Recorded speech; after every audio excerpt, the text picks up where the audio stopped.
இயேசு கிறிஸ்துவின் வழியில பிறந்த கிறிஸ்தவர்களான எங்களுக்கும் உங்களுக்கும் இருக்கிற வித்தியாசம் இந்த கோட்டை விட சின்னது. மலையளவு தங்கத்தை கொடுத்தாலும் இவங்களை உங்ககிட்ட ஒப்படைக்க மாட்டேன். என் ஆட்சிக்கு உட்பட்ட அபிசீனியாவில் நீங்க விரும்புற வரைக்கும் நிம்மதியா வாழலாம். உங்க நாட்டுக்கு திரும்பும்போது இறைவனுடைய ஆசீர்வாதம் நிச்சயம் உங்களுக்கு கிடைக்கும்.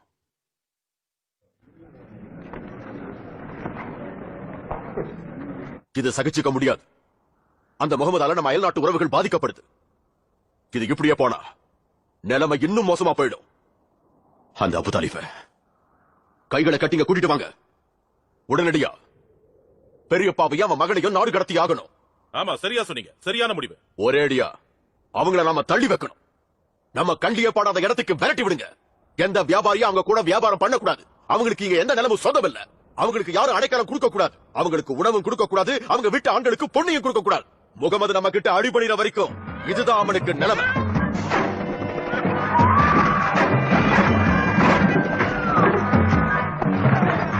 அவங்களை அடிச்சு வெளியேத்துங்க. ஆகட்டும்.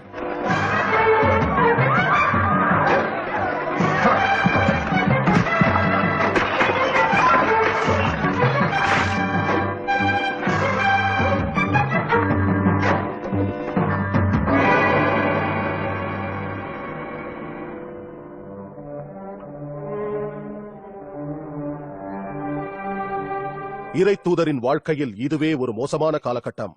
கொடூரமான அந்த பாலைவனத்தில் 3 ஆண்டுகள் பசியாலும் தாகத்தாலும் அவர்கள் அவதிப்பட்டனர். ஆனால் அதைவிட சோகமான ஒரு காலமும் வந்தது. 24 ஆண்டு காலம் இறை தூதரின் மனைவியாக இருந்த ஹதீஜா இறந்து போனார். இறை தூதருக்கு அரணாக இருந்த அபு தாலிஃபும் இறந்து போனார். இறுதியாக அபு தாலிஃப் மக்கா வாசிகளுக்கும் இறை தூதருக்கும் சமரசம் ஏற்படுத்த முயற்சி செய்தார். அவர் உங்ககிட்ட இருந்து அதிகமா ஒண்ணும் கேட்கல. ஒரே ஒரு வார்த்தையை தானே கேட்கிறாரு. ஒரே ஒரு வார்த்தை. அவன் கேட்டது ஒரே ஒரு வார்த்தைன்னா நாங்க 10 வார்த்தை கொடுத்திருக்கோம். அவன் கேட்கிற வார்த்தை நம்ம கடவுள்களை இல்லாம செஞ்சிடும்.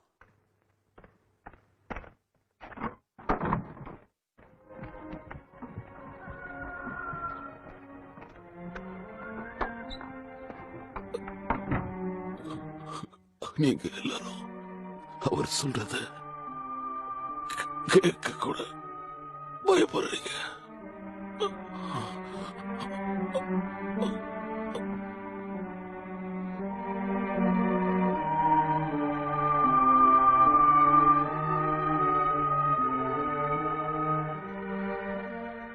அவரது பெரியப்பா இறந்த பின் இறை தூதரின் பாதுகாப்பு கேள்விக்குறியானது. மக்காவில் இருப்பது அவரது உயிருக்கு ஆபத்து. அவரது வளர்ப்பு மகனான ஜயீதுடன் மலைப்புறத்து நகரமான தாயிஃபுக்கு சென்றார். போதனை செய்ய அந்த நகருக்குள் சென்றார். ஆனால் தாயிஃப் நகரத்து சிறுவர்கள் அவரை கல்லால் அடித்து மீண்டும் பாலைவனத்திற்கு விரட்ட தூண்டப்பட்டனர். என்ன பண்றீங்க? நிறுத்துங்க. வேண்டாம், சொல்றதை கேளுங்க. அவரை ஒண்ணும் பண்ணாதீங்க. அவரை போக விடுங்க. எதுக்காக அவரை இப்படி விரட்டுறீங்க? அவர் என்ன தப்பு செஞ்சாரு? வேண்டாம், சிறுவர்கள் அடிக்க வேண்டாம்னு சொல்லுங்க. அவங்க இறை தூதரை காயப்படுத்துறாங்க. வேண்டாம், அடிக்காதீங்க.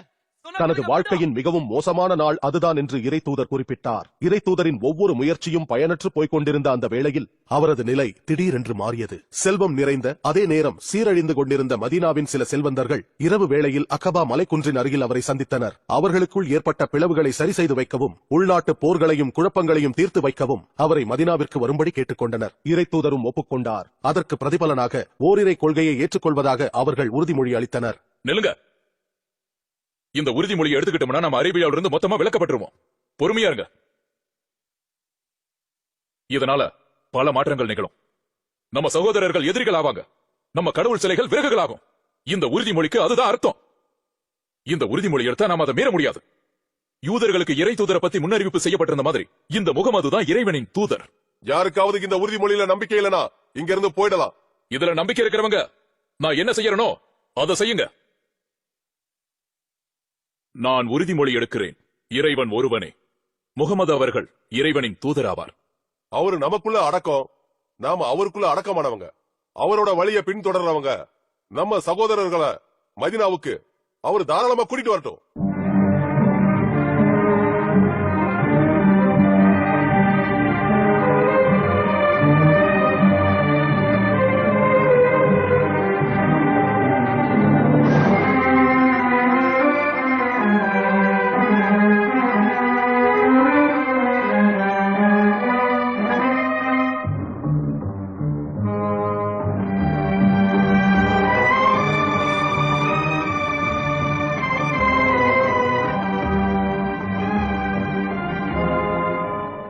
மக்காவை துறந்து மதினாவிற்கு சென்ற ஹிஜ்ரத் பயணம் இது. 70 நபர்கள் மட்டும் சிறு சிறு குழுக்களாக பிரிந்து பாலைவனத்தின் 250 மைல்களை கடந்து சென்றனர். இந்த பயணத்தின் விளைவுகளை பற்றி அறிந்திருந்தும் விடாமுயற்சியோடு அந்த பயணத்தை தொடர்ந்தனர். அந்த நொடியிலிருந்து இஸ்லாம் தனது எதிர்காலத்தை கண்டுகொண்டது. தனது தோழர்கள் அனைவரும் பாதுகாப்பாக வெளியேறும் வரையில் இறை தூதர் மட்டும் தனது உயிரை துச்சமாக மதித்து மக்காவிலேயே இருந்தார். இறுதியாக நபி அவர்கள் ஹிஜ்ரத் செய்த நாளிலிருந்து முஸ்லிம்கள் தங்களது நாள்காட்டியை அமைத்துக் கொண்டனர்.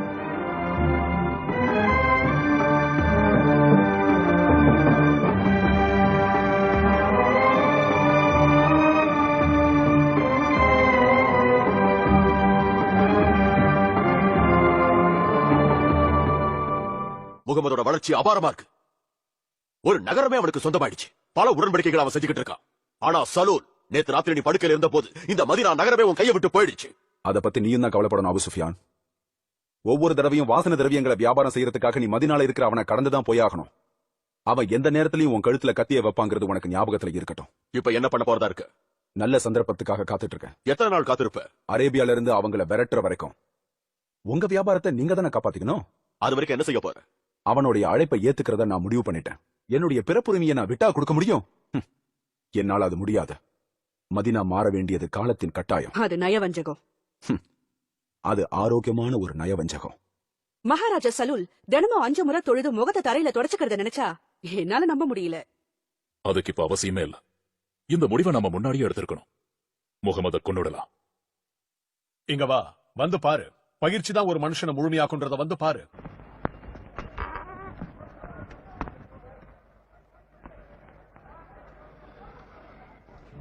ஏழு இளைஞர்கள், ஒவ்வொருத்தரும் ஒவ்வொரு குலத்தை சேர்ந்தவங்க. என் மகன் இக்ரிமாவும் அதுலதான் இருக்கான். அவங்க முகமத குத்தி கொல்ல போறாங்க ஒரே சமயத்துல.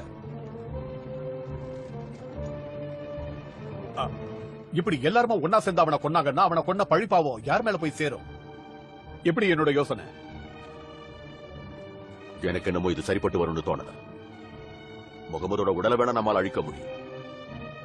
ஆனா அவன் போதனைகளை அழிக்க முடியாது. எனக்கு என்னவோ இந்த யோசனை சரியா வரும்னு தோணுது. இதை தவிர வேற வழியே இல்ல.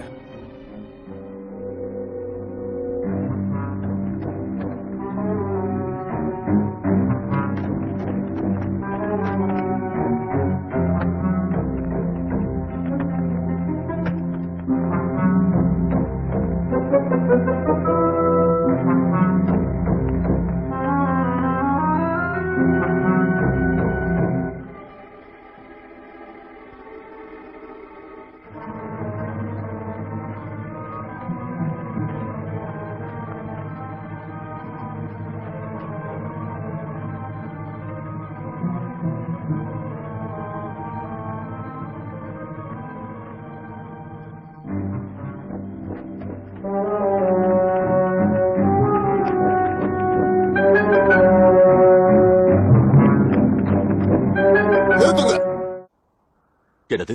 முகமதுக்கு பதிலா உயிரை விட அலி அங்க இருந்தானா? நம்மோட எதிரி யாரு?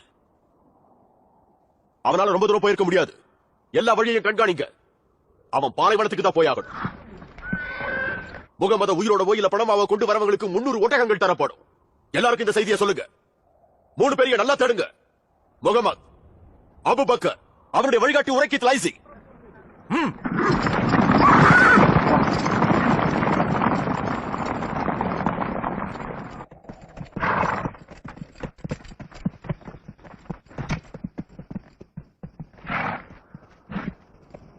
அது என்னது?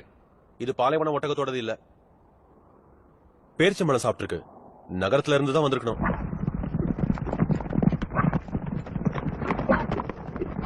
மதீனா வடக்கு பக்கம் இருக்கு. இங்க எதுக்காக வந்தீங்க? தடங்களை பின்பற்றி வந்தோம். நாங்களா வரல. பழங்குடியினர் மேற்கு திசையில பயணிக்கிறாங்களா? என் திறமையை பத்தி எனக்கு தெரியும். காத்த முகர்ந்து பார்த்து ஒரு பறவையை உன்னால கண்டுபிடிக்க முடியும்னு எனக்கு தெரியும். இவங்களை பின்தொடர்வோம்.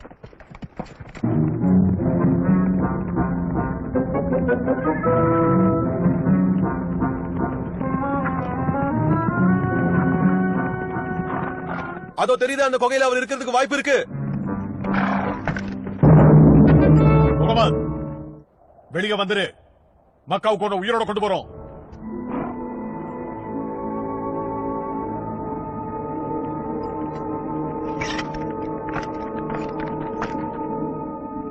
முகமது வெளியே வா.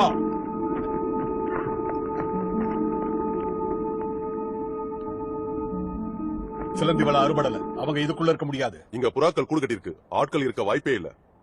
நாம வடக்கு திசையில போய் தேடி இருக்கணும். சரி வாங்க போலாம். நிச்சயம் நாம அவங்களை கண்டுபிடிச்சிடலாம்.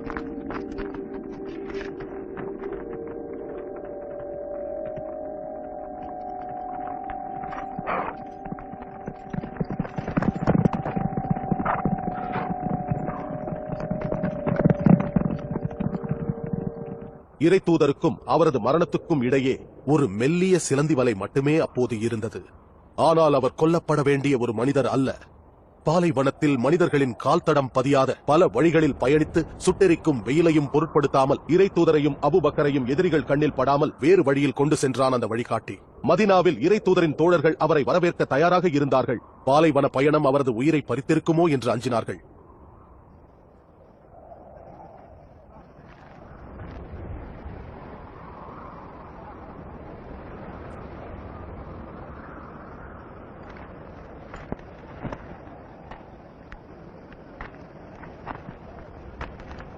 ஆளுநர் மட்டும் தெரியுதா? இல்ல, எதுவுமே தெரியல. அவரும் நம்மை போன்ற ஒரு மனிதர் தானே. அந்த வெப்பத்தை யாராலையும் தாங்க முடியாது.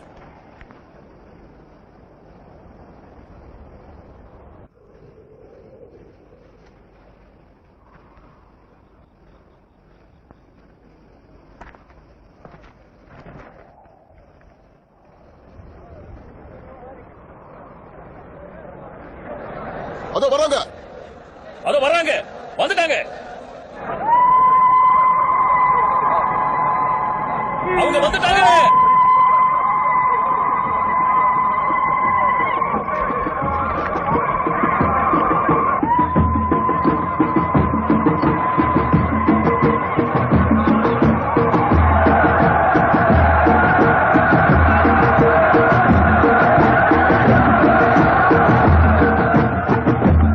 முகமதை பார்த்த மகிழ்ச்சியில உன்னை விடுதலை செய்ய சொன்னாலும் சொல்லுவாங்க, நீ போய் ஒளிஞ்சுக்கோ.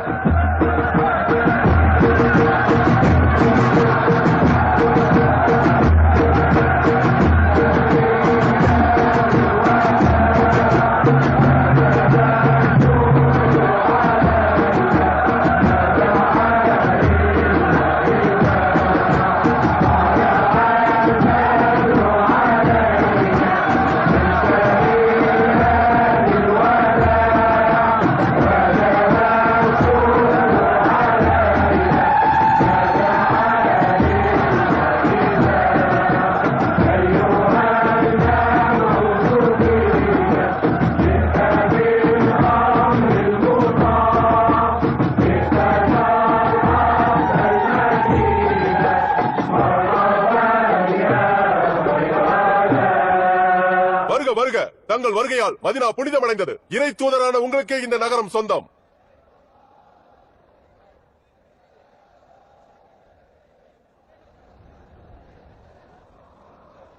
இறை தூதர் என்னோட வந்து தங்கணும். மதீனாவிலேயே சிறந்த வீடு என்னோடது. அந்த பெருமையை எனக்கு நீங்க தரணும். நீங்க எங்க வீட்டுக்கு வாங்க, வாங்க. அமைதி, அமைதி. இத்தனை பேர் போட்டி போட்டு கூப்பிட்டீங்கன்னா அவர் யார் வீட்டுக்கு? இறைவனுடைய வழிகாட்டுதல்ல அவர் ஒட்டகம் எங்க நிக்குதோ அங்க அவருடைய இருப்பிடத்தை அமைச்சு பாரு. எல்லாருக்கும் சம்மதம் தானே? அவருடைய ஒட்டகம் கேசுவாவை கட்டவிழ்த்து விடுவோம். அவர் ஒட்டகம் எங்க உட்காருதோ அங்கதான் இறை தூதர் தங்குவார்.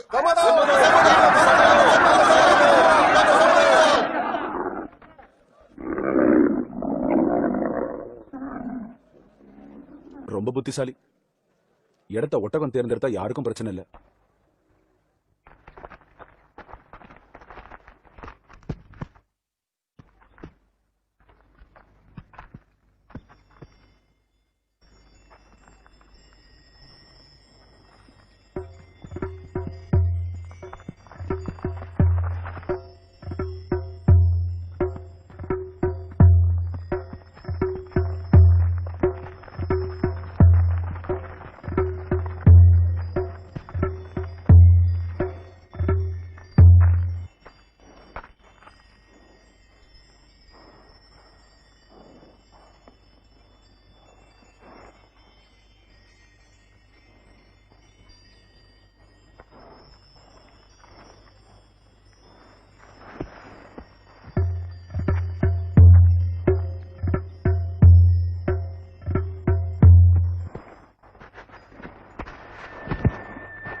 இறை தூதருக்கு நாம இங்க வீடு கட்டுவோம். நாம கூடுவதற்கான முதல் இடம் இங்கதான் அமைய போகுது. இஸ்லாத்தோட முதல் வழிபாடு தளம் இதுதான்.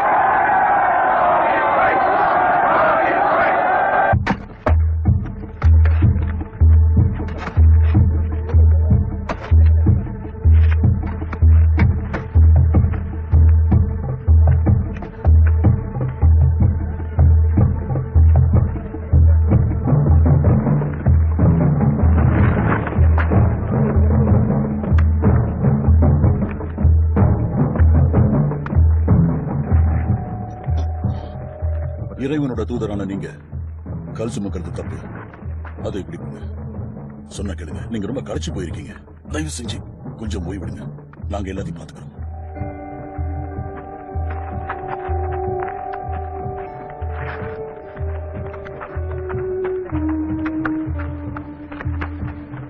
அங்க பாரு, சொன்னா கேட்க மாட்டேங்கிற. வேலைதான் பிரார்த்தனைன்னு சொல்லுவாரு. அவருக்கு 53 வயசு ஆயிடுச்சு. அப்போ உங்களுக்கு வயசு என்ன?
ஏதோ ஒண்ணு குறையுது. மக்களை உள்ள அழைக்கிறதுக்கு ஒரு மணி தேவை. கிறிஸ்தவர்கள் தான் மணியை பயன்படுத்துவாங்க. அப்படின்னா யூதர்கள் மாதிரி கொம்பு ஊதலாமே. முரச பயன்படுத்தலாம். அதுல அதிகமான ரத்தம் கலந்திருக்கும். உமர் பின் ஹத்தாப் கனவு கண்ட மாதிரி மனித குரலை பயன்படுத்தலாமே. இறை தூதர் அதை ஏத்துக்கிட்டாரா? பிலால் உன்னதான் சொல்றாரு. நானா? உனக்கு நல்ல குரல் இருக்கு, அதை பயன்படுத்து. அதோ அங்கிருந்து சொல்லு.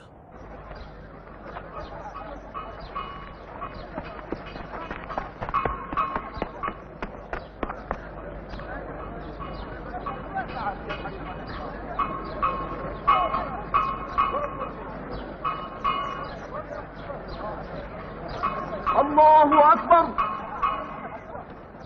الله أكبر الله أكبر الله أكبر أشهد أن لا إله إلا الله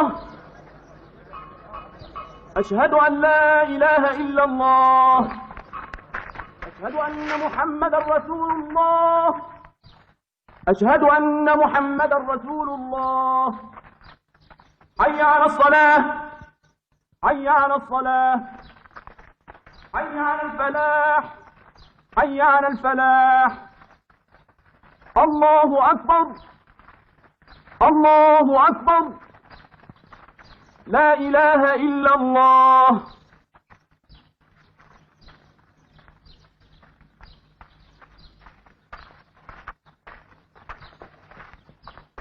சகோதரர்களே, இன்று முதல் இங்க இருக்கிற மதினா மக்காவாசியும் ஒருத்தர் சகோதரர்களா ஏத்துக்கணும். மதினாவாசிகள் தங்க கிட்ட இருக்கிற பாதிய மக்காவாசிகளுக்கு கொடுக்கணும். ஹிஜ்ரத் செய்து வந்த மக்காவாசிகளும் மதினாவாசிகளும் இன்று முதல் சகோதரர்கள். சகோதரர்களை அரவணைத்துக் கொள்ளுங்கள்.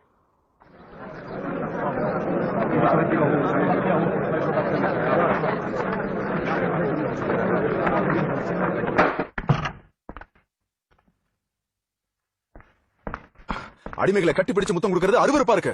இத படிங்க. இறை தூதர்னா மறுமையை பத்தி தானே கவலைப்படணும். ஆனா இவரு என் மகன் எப்படி இருக்கான்? மண்டியிட்ட குதிரை மாதிரி இருக்கான். புரட்சி தீ எரிய ஆரம்பிச்சிருக்கு. அதை உடனே அணைக்கலன்னா நம்ம எல்லாரையும் எரிச்சிடும். மகாராஜா மாதிரி சட்டங்கள் போடுறான். குளம் கோத்திரம் மீது காட்டுகின்ற விசுவாசத்தை விட இஸ்லாம் மீது காட்டுகின்ற விசுவாசம் தான் பெருசுங்கிறான். என்னது? எல்லா முஸ்லிம்களும் ஒருத்தருக்கு ஒருத்தர் சகோதரர்கள் மாதிரியா? மக்கள் இதை கேட்டா முடிச்சுக்குவாங்க. அதுக்கு முன்னாடி அவங்களை அடியோட நாம மாத்தி ஆகணும். இது ஆபத்தானது. அனைவரும் சமம். அண்டை வீட்டுக்காரரையும் தன்னை போல் நினைக்க வேண்டும். இதை நம்மளால கண்டிப்பா ஏத்துக்க முடியாது. யூதர்களுக்கும் கிறிஸ்தவர்களுக்கும் முஸ்லிம்களுக்கு சமமான உரிமை உண்டு. நமது பொது நன்மைக்காக பாடுபடும் யூதர்கள் பாதுகாக்கப்படுவார்கள். பெண்களுக்கு சம உரிமையும் சொத்துரிமையும் இருக்கா? அடுத்த ஒட்டகங்களை கொண்டாலும் பாவம் அதுக்கு வாழ உரிமை உண்டுன்னு சொல்லுவான் போல இருக்கு. ஆமா, ஒட்டகத்து மேல அதிக சுமையை சுமத்த கூடாதுன்னு சொல்றாரு. இந்த நகரத்தை மாத்த நினைக்கிறான். அதுவும் ஏன் நகரத்தை? அவனை வளர விடக்கூடாது. நம்ம பிள்ளைங்களையே நமக்கு எதிரியாக்கிட்டான். நம்மளோட எதிர்காலத்தையே கேள்விக்குறியாக்கிட்டான். அவன் நமக்கு புறம்பாவே செயல்படுறான். அவனை கூடிய சீக்கிரம் அழிச்சாகணும். கவலைப்படாதீங்க. இதுக்கு மேலேயும் நாம சும்மா இருந்தா முட்டாளாயிடுவோம். அவங்க மக்களை விட்டுட்டு போயிருக்கிற செல்வங்களை நாம சூறையாடி ஆகணும். துணிகள், வீடுகள், ஆபரணங்கள், அது எல்லாத்தையும் டமாஸ்கஸ் சந்தையில வித்துடுவோம். இவன் ஆசை இருந்தா தடுக்காத.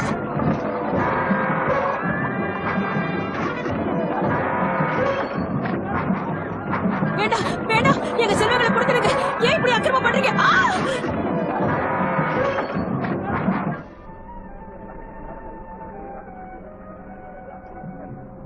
தோழர்களே, எல்லாரும் கவனமா கேளுங்க. மக்கள் இருந்து உங்க எல்லாருக்கும் ஒரு செய்தி கொண்டு வந்திருக்கேன். நீங்க விட்டுட்டு வந்த உங்க உடைமைகள் எல்லாம் பறி போயிடுச்சு. கொள்ளை அடிச்சுட்டாங்க. அபூபக்கர் கடையும் முகமது வீட்டையும் வித்துட்டாங்க. உங்க வீடுகள் எல்லாத்தையும் கொள்ளடிச்சிட்டாங்க. உங்க உடைமைகள் எல்லாமே சந்தையில விற்பனைக்கு வந்திருக்கு. உங்களுக்குன்னு எதுவுமே இல்ல. உங்க உடைமைகளை காப்பாத்திக்க நீங்க சண்டை போட மாட்டீங்களா? சண்டையை பத்தி யார் பேசுறது? அதை தவிர வேற என்ன வழி இருக்கு அம்சா? இறை தூதர் நம்மள சண்டை போட சொன்னா சண்டை போடுவோம். ஆனா அவர் இப்ப அமைதியை விரும்புறாரு. உண்மைதான். நீங்க தான் சமாதானத்தை விரும்புறவங்களாச்சே. சமாதானமா போனீங்கன்னா சமாதி ஆயிடுவீங்க.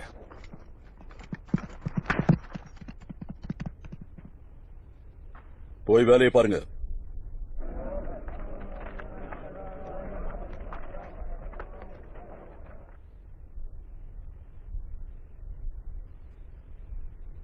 நம்மள நாமே பாதுகாத்துக்க வேண்டியது அவசியம். இறை தூதரான உங்களையே அவங்க இழிவா பேசுறாங்க, கேவலப்படுத்துறாங்க. ஆனா நம்ம கையை கட்டிக்கிட்டு சும்மா இருக்கோம். போராடணும்னு வந்தா நம்ம நிலைமை ரொம்ப பரிதாபமாயிடும். அவங்க பேராசையை நம்பி வாழ்றாங்க. நாங்க இறைவனை நம்பி வாழறோம். உங்களை நம்புறோம். உங்களுக்கு போரண பிடிக்காதுன்னு தெரியும். ஆனா நம்ம சண்டை போடுற நேரம் வந்துருச்சு.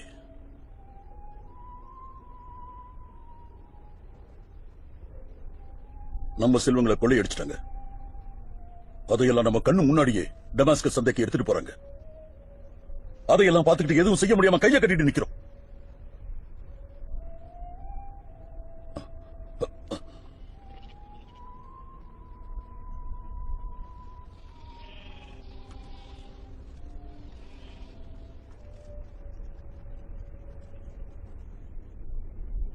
என்ன மன்னிச்சுக்கீங்க, நான் ஏதோ ஒரு கோவத்துல மனசுக்கு ரொம்ப வேதனையா இருக்கு தெரியுமா? சண்டை போடுறதுக்கு உத்தரவு கொடுங்க.